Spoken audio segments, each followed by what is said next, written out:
அனைவருக்கும் தமிழறிவு வணக்கங்கள். நம்முடைய செயல்பாடுகள், நம்முடைய சொல், இதுல சில சிக்கல்கள் ஏற்படுது. என்ன காரணம்?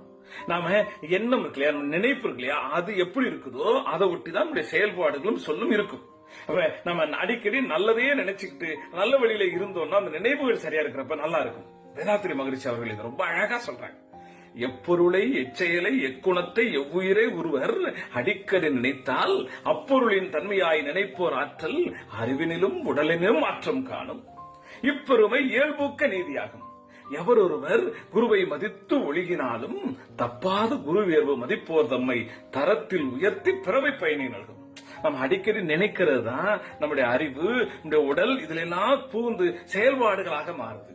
அப்ப அந்த நேரத்துல ஒரு நல்ல செயலை, நல்ல விஷயத்தை நாம் நினைக்கிறது, அடிக்கடி நல்ல விஷயத்தை மட்டும் நினைக்கிறதாக மாத்தணும்னா நல்லா இருக்கலாம் சொல்ற வேதாத்திரி மகரிஷியின் வழியிலே நாமும் பயணிப்போம். நல்ல வண்ணம் வாழ்வோம். நன்றி, வணக்கம்.